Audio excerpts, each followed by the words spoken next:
We're standing in your backyard. Now, does that sound funny? In your backyard? But we are. We're standing in your backyard of Rancho Palos Verdes Delcerro Park and Nature Preserve. It's one of the most beautiful sections of the peninsula, and I urge you as a citizen to come here and enjoy its many trails. Let's take a tour together of this wonderful, wonderful scenery. So come with me now as we explore this beautiful landscape. There are many beautiful areas in Rancho Palos Verdes, and we're about to show you one of the most stunning in the whole city. We're talking first of all with Holly Starr, and Holly, your title is? Recreation Services Manager for the City of Rancho Palos Verdes. And one of the reasons we're going to discover this particular area here is what? This is part of the 1,400 acres of the natural preserve for the Palos Verdes Nature Preserve, and this is 399 acres within the Portuguese Bend area, more than 30 miles of trail system. 30 miles? More than 30 miles of trails right now. It encompasses the Forest All Nature Preserve, Abalone Cove, where we have other programs that you've done, and many others. There's 10 reserves in the whole preserve. And to give us a real inside look at this, we're going to talk to Jules Johnson, one of our rangers from the MRCA Rangers.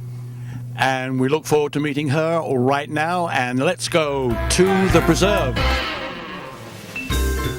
I've lived in Palos Verdes for about the last 30 so years, and I've never been up here, and the view is absolutely incredible.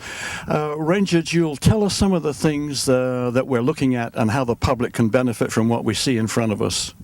What we're looking at here is the Portuguese Bend Nature Reserve, and this is a place where people come to go hiking, they walk their dogs. This is I've always worked in the Santa Monica Mountains, where there is like more flat trails. There are no flat trails here in Portuguese or in the peninsula, and so again you have these beautiful views going down the trail, and then you have to come back up, but the views going down is very beautiful.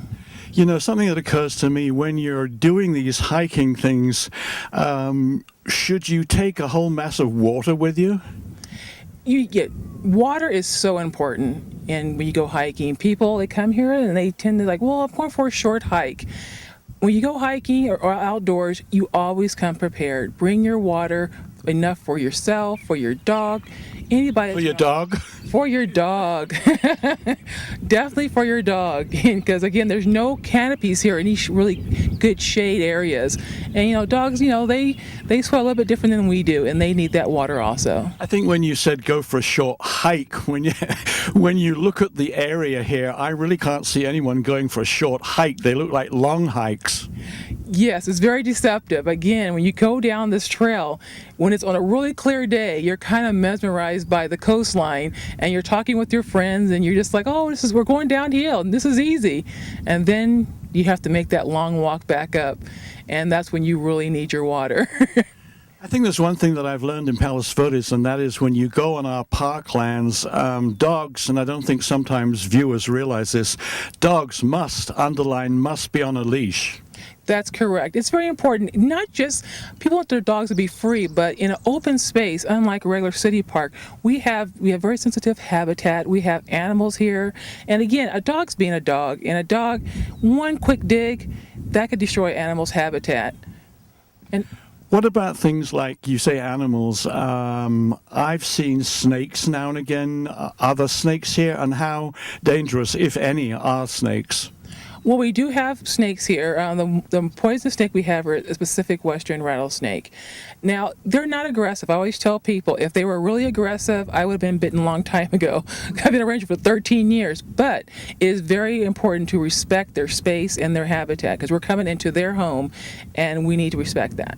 So if you were to see a snake, you just leave it alone? Yes, just leave it alone. They'll cinch you around, and they'll go back into the brush.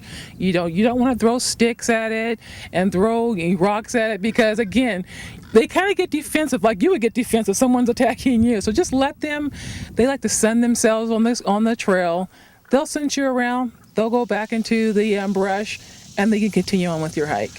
One final thought, when you come up here, do you need any sort of permission? And having said that, what about opening hours? Is this open 24/7 throughout the year? No, the park hours are basically an hour before sunrise, an hour after sunset. We give them that leeway.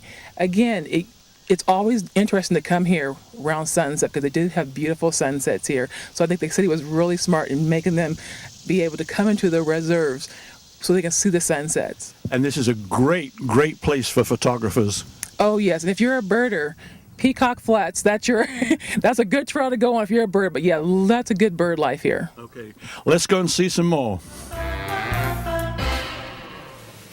We're sitting in another incredibly beautiful location at the top of the peninsula, and I understand we're sitting in something called the Eagle's Nest. Now, anybody who knows me knows very well my fascination with World War II, and of course the name Eagle's Nest was the name of Hitler's retreat in Berchtesgaden in southern Germany. So obviously this is not that eagle's nest, but I'm sure refers to some sort of bird.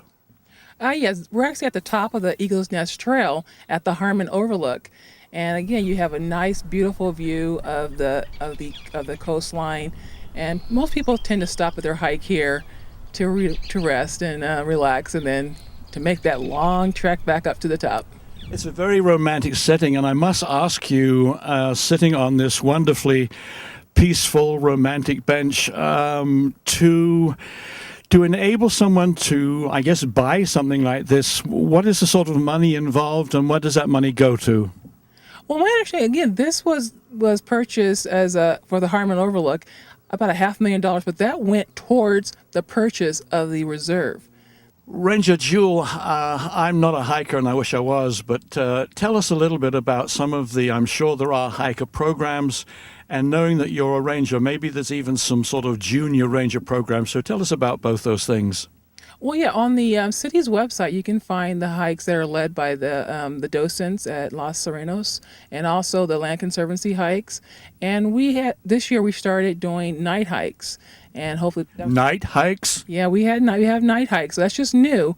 So next year or this year, in probably the fall, we're going to come back and do some more night hikes. If I was a ranger or wanted to be a junior ranger, or if I was a hiker, which sadly I'm not, the first thing I'd say to myself is, gosh, what number can I call, or what is the website? Could you tell us that? You can go to the city's website, which is palasverdes.com/RPV. When I look at the vast expanse of land here and I think about nature preserves and animals, the first word that comes to mind is a weird-looking thing or sounding thing called the gnatcatcher. Tell us a little bit, Holly, about what restrictions there are and what kind of animals exist here. Well, the California gnatcatcher, as you say, John, is a threatened species in our area. It's a beautiful, tiny little bird with a long black tail, and it sounds like a meow, meow, like a little kitten inside. You do that so well. Thank you. So it sounds like a little kitten inside the trail, and usually you can hear them before you see them and then look to see where the sound is coming from. We also have the cactus wren, and we have some local coyotes, too, that have come in the area, which is always a good reason to bring your pets close to you. I guess having said that, the public should be very much aware that if you see any wildlife here, you do not interfere with them. You don't encourage them to eat your snacks, you don't feed them, and you don't chase them away, because we really are in their homes. We're kind of their guests. Well, I'll hope you agree with me that this is truly spectacular country. Until next time, I'm John Clayton. Thank you so much for watching. I'll see you around.